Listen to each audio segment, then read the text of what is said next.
Sebelum kita mulai, saya akan bahas yaitu mengenai 2 Tesalonika ya.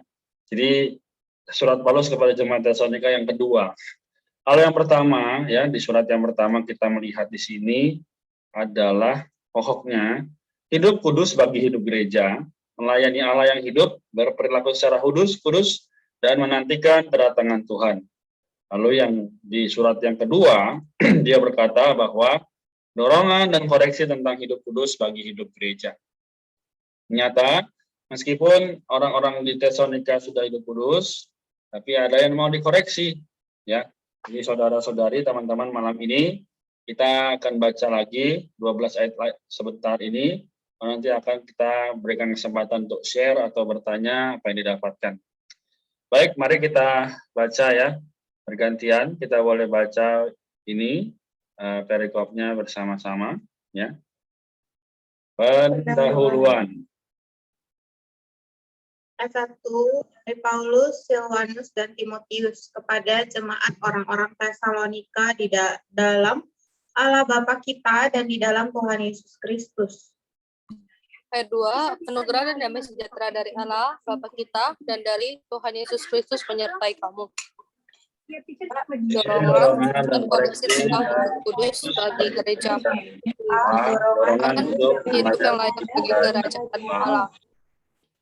3, kami wajib selalu mengucap syukur kepada Allah karena kamu, saudara-saudara, dan memang patutlah demikian. Karena imanmu makin bertambah dan kasihmu seorang terhadap yang lain makin kuat di antara kamu.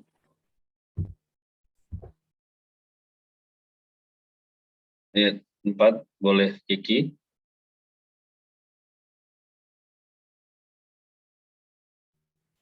Ya, nggak ada, Pak. Oh, iya, tapi di mute. Baik, mungkin dia, ya silakan. Oke.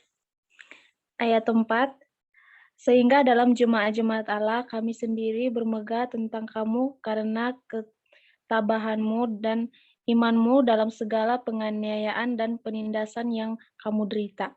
Amin. Ayat 5, itu adalah bukti tentang adilnya penghakiman Allah yang menyatakan bahwa kamu layak menjadi warga kerajaan Allah.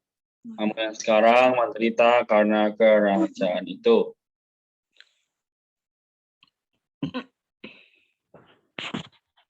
Ayat 6 bisa? Iya, bisa. Sebab memang adil bagi Allah untuk membalas penindasan kepada mereka yang menindas kamu. Ayat 7, dan untuk memberikan kelegaan kepada kamu yang ditindas dan juga kepada kami. Pada waktu Tuhan Yesus dari dalam surga akan menyatakan dirinya bersama-sama dengan malaikat-malaikatnya yang penuh kuasa di dalam api yang bernyala-nyala.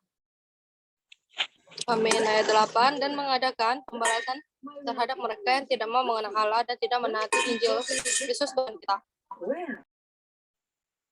Mereka ini akan menjalani hukum kebinasaan selama-lamanya, dijauhkan dari hadirat Tuhan dan dari kemuliaan kekuatannya. Ayat 10, apabila ia datang pada hari itu dan dimuliakan di antara orang-orang kudusnya dan untuk dikagumi oleh semua orang yang percaya, sebab kesaksian yang kami bawa kepadamu telah kamu percayai. Ayat 11, karena itu kami senantiasa berdoa juga untuk kamu, supaya Allah kita menganggap kamu layak bagi panggilannya, dan dengan kekuatannya menyempurnakan segala kehendakmu untuk berbuat baik dan menyempurnakan segala pekerjaan imanmu. Yang terakhir kita boleh baca sama-sama aja ya. Ayat 12, sehingga nama Yesus Tuhan kita dimuliakan di dalam kamu dan kamu di dalam Dia, menurut anugerah Allah kita dan Tuhan Yesus Kristus. Amin. Baik, jadi dari ke-12 ayat ini yang telah kita baca, adakah yang mau bertanya atau bacakan atau membagikan apa yang didapatkan?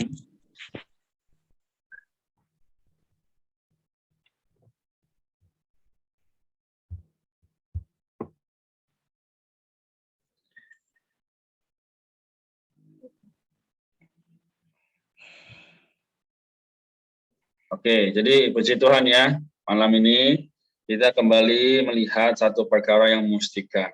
Jadi dari Paulus, ya, ayat 1, Silwanus dan Timotius, pada jemaat-jemaat orang Tesalonika di dalam Allah Bapa kita dan di dalam Tuhan Yesus Kristus. Jadi di setiap tulisan Rasul Paulus ada satu hal yang kita perlu ketahui, yaitu dia selalu menulis anugerah dan damai sejahtera dari Allah Bapa kita, Tuhan Yesus menyertai kamu.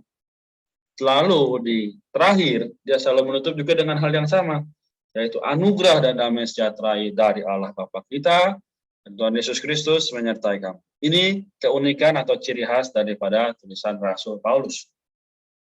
Baik, selanjutnya kita melihat lagi di ayat 3-12, bagaimana ternyata dorongan Rasul Paulus kepada jemaat di Tesalonika, yaitu adalah hidup yang layak bagi kerajaan Allah. Emangnya tidak layak hidup mereka? Atau kurang apa sih hidup mereka? Ya. Jadi Paulus di sini bilang bahwa di ayat yang ketiga, kami wajib selalu mengucap syukur kepada Allah karena kamu saudara-saudara, dan memang patutlah demikian, karena imanmu makin bertambah dan kasihmu semua seorang terhadap yang lain makin kuat di antara kamu. Nah, teman-teman, kita lihat malam ini ya, bahwa memang ada satu perkara yang harus kita jalani, yaitu kehidupan orang Kristen. Dan tidak mudah ya, dan tidak mudah. Kita lihat juga di sini dibilang bagaimana di ayat yang keempat, sehingga dalam jemaat-jemaat Allah kami sendiri bermegah tentang kamu karena ketabahanmu dan imanmu dalam segala penganiayaan dan penindasan yang kamu derita. Jadi teman-teman sekalian, malam ini kita melihat satu perkara, yaitu bagaimana hari ini kita menjadi orang-orang muda yang terus bisa tabah dalam iman. Ya, entah itu dalam pekerjaan apapun, pelayanan apapun, ya, sehingga Tuhan mendapatkan kita sebagai orang yang setia di dalamnya. Terus sampai ayat 12, kalau di sini kita lihat tata kakinya dibilang, di ayat yang kelima, itu adalah bukti tentang adilnya penghakiman Allah yang menyatakan bahwa kamu layak menjadi warga kerajaan Allah. Kamu yang sekarang menderita karena kerajaan itu. Kita lihat, di ayat yang kelima 2 dibilang, kaum beriman telah dipanggil masuk ke dalam kerajaan dan kemuliaan Allah. Untuk masuk ke dalam kerajaan ini, kita perlu melalui penderitaan. Ya, ini juga perkara yang harus kita ingat. Jadi penganiayaan dan penderitaan adalah bukti yang jelas dari penghakiman adil Allah yang menunjukkan bahwa kita dianggap layak mendapatkan kerajaan Allah. Jadi perkataan ini Rasul Paulus begitu keras ya, begitu jelas. Ini loh hidup yang layak bagi kerajaan Allah. Itu apa? Penganiayaan, penderitaan. Oke, jadi kuncinya ini. Sekarang kita lihat hidup saya atau hidup kita, hidup teman-teman sekalian, ada penganiayaan, ada penderitaan. Kalau ada, berarti kita sudah bersyarat menjadi warga kerajaan Allah. Dan entah itu di dalam pekerjaan, perkuliahan, kehidupan sehari-hari, warga, lingkungan sekitar ya. Kita mengucap syukur pada Tuhan bahwa apa? Penganiayaan dan penderitaan ini tidak sebanding dengan hal yang akan kita dapatkan kelak. Nah, jadi malam ini ya kita mungkin hanya sekedar baca 12 ayat. Tapi di dalam 12 ayat ini kita melihat bahwa begitu dalamnya bagaimana Rasul Paulus juga menghendaki kita untuk bisa hidup sesuai dengan panggilan Allah ya. Oke. Jadi teman-teman kita punya waktu kurang lebih ya sekitar 10 menit ya. Kita sama-sama boleh membagikan apa yang didapat. Ada kita 5 orang di sini ya. Nanti kalau masih ada waktu lagi ya saya akan izin tambahkan. Demikian. Silakan.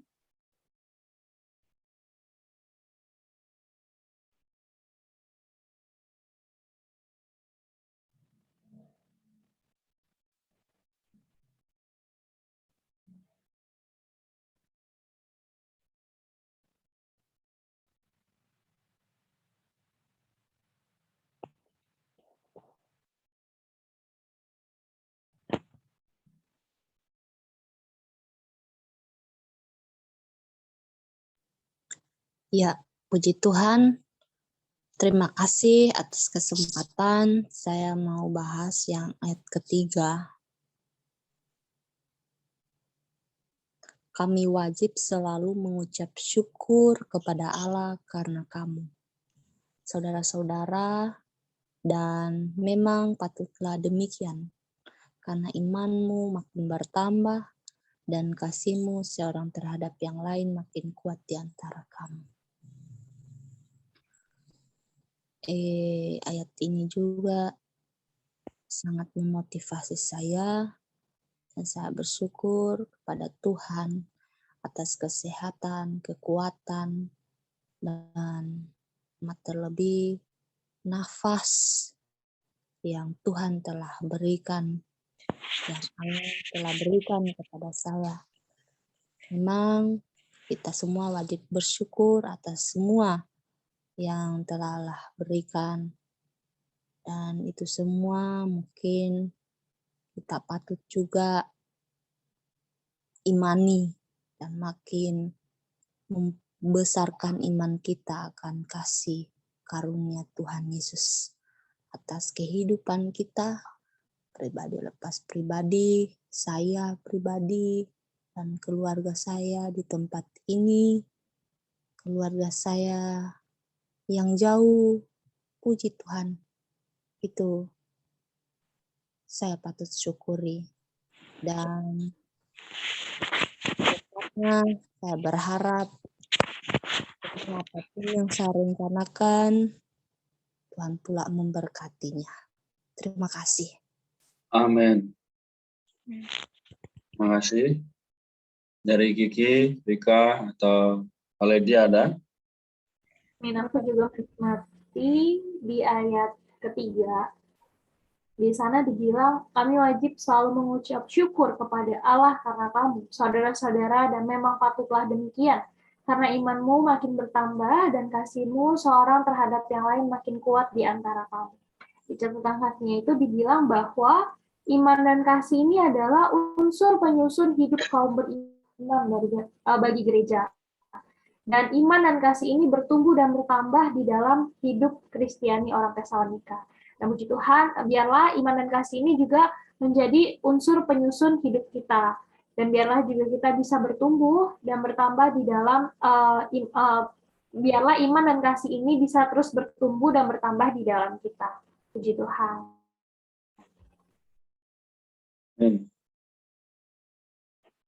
Baik, terima kasih.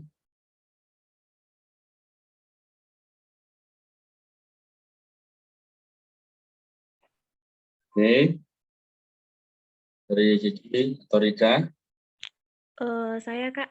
Ya, silakan. Saya terkesannya yang di ayat 4, sehingga dalam jemaat-jemaat Allah kami sendiri bermegah tentang kamu karena ketabahanmu dan imanmu dalam segala penganiayaan dan penindasan yang kamu derita. Kata kunci yang kuambil dari sini, ketabahanmu dan imanmu dalam segala penganiayaan dan penindasanmu dalam kamu menderita. Sebagai umat Kristen ya, sebagai pengikut Yesus tuh nggak mudah gitu untuk mengikuti Yesus yang benar-benar ya, itu sangat sulit. Tapi aku bersyukur gitu karena sampai sekarang mungkin nggak cuma 1-2 orang yang kadang teman-teman aku tuh bilang, kamu tuh ngapain ke Kristen, ngapain kamu gitu. Tapi karena aku percaya aku ada sekarang itu karena Tuhan gitu, karena iman aku. Walaupun orang-orang bilang, Kristen tuh seperti ini, Kristen tuh seperti itu gitu. Tapi aku bersyukur iman aku tetap teguh untuk Tuhan, seperti itu. Amin. Terima kasih Kiki. Iya. Baik, dari Rika, kalau tidak ada, saya akan simpulkan. Baik, oke. Dari aku belum ada, Kak. Ya, terima kasih. Jadi sekarang saya akan simpulkan singkat ya. Teman-teman tadi sudah membahas mengenai iman, kasih, penderitaan, penganiayaan. Dan semua ini sangat berhubungan dengan kehidupan hari ini. Dan tadi sudah Kiki juga beri contoh yang sangat baik ya. Semua orang mungkin menentang kita. Untuk apa kamu jadi pengikut Yesus? Ya. Kalau ikut Yesus juga kamu masih begitu saja kondisinya, ya kan? Atau malah makin menderita ya kan tuh, bayangkan. Nah, sebenarnya ini sudah terjadi semenjak kapan Tuhan datang kali pertama. Ya, ya lahir dalam palungan. Bayangkan seorang raja lahir dalam palungan, di dalam kandang binatang ya. Nah, sekarang kita lihat kondisi manusia hari ini sebenarnya apa. Kita lihat di ayat 9 ini ya. Mereka ini akan menjalani hukuman kebinasaan selama-lamanya, dijauhkan dari hadirat Tuhan dan dari kemuliaan kekuatannya. Karena apa? Ya, di ayat-ayat sebelumnya, ya, di ayat 7 dibilang, dan untuk memberikan kelegaan kepada kamu yang ditindas, dan juga kepada kami, pada waktu Tuhan Yesus dari dalam sorga akan menyatakan di dirinya bersama-sama dengan malaikat-malaikatnya yang penuh kuasa dalam api yang bernyala-nyala. Jadi teman-teman sekalian, malam ini kita berdoa ya, Tuhan, supaya Engkau menguatkan aku. Memang satu, mungkin kita mengalami kedukaan. Ada juga yang mungkin anggota keluarganya yang dipanggil. Tapi teman-teman, semua ini terjadi adalah supaya apa? Kita terlatih. Ya. Kita semua tahu ya bahwa anak itu perlu merangkak, ya, jatuh, berjalan, berlari. Dan itu semua perlu proses. Nah, demikian pun dengan penghidupan kerajaan Allah. Sampai dibilang di ayat yang 11-12. Karena itu kami senantiasa berdoa juga untuk kamu supaya Allah kita menganggap kamu layak bagi panggilannya dan dengan kekuatannya menyempurnakan segala kehendakmu untuk berbuat baik dan menyempurnakan segala pekerjaan imanmu. Sehingga nama Yesus Tuhan kita dimuliakan dalam kamu dan kamu di dalam Dia menurut anugerah Allah kita dan Tuhan Yesus Kristus. Nah, ini semua adalah satu pahala ya, atau mahkota yang akan kita dapatkan kelak. Bukan hari ini. Hari ini kita mengalami dulu namanya penderitaan, penganiayaan, pencemoohan, ya, semua hal-hal yang negatif tentang kita. Baik kita belajar ya, moga melalui penghidupan hari ini kita melihat teladan Rasul Paulus, kita melihat teladan Yesus, ya. Dia kalau Yesus itu diludahi, diinjak-injak ya. Tapi Tuhan bilang apa? Bapa, ampunilah mereka, karena mereka tidak tahu apa yang mereka perbuat. Bahkan hari ini pun kita juga sama. Tapi jangan sampai malah karena kita takut kan, aduh dijauhi teman, ya udah deh, aku ikut aja mereka. Aku nggak mau lagi sungguh-sungguh baca kitab, nggak mau lagi sungguh-sungguh berdoa.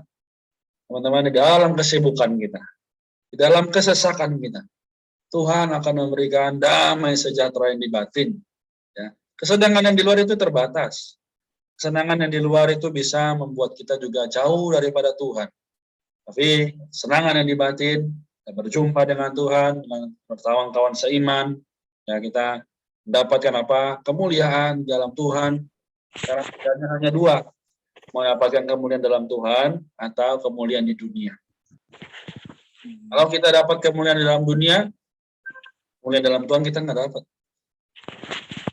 Kalau kita dapatkan kemuliaan di dalam Tuhan, maka di dalam dunia pun kita buang semua. Ya, seperti Rasul Paulus, dia bisa berkata, segala sesuatu kuanggap rugi, karena pengenalan tentang Kristus Yesus lebih mustika. Jadi teman-teman malam ini, semoga dari 12 ayat ini juga kita kembali terus mengerjakan segala sesuatu yang baik, ya, supaya apa? Kita boleh bersaksi kepada teman-teman kita, keluarga, saudara, ya bahkan ya lingkungan kita sekitar bahwa this is Jesus that I believe. Inilah Yesus yang aku percayai.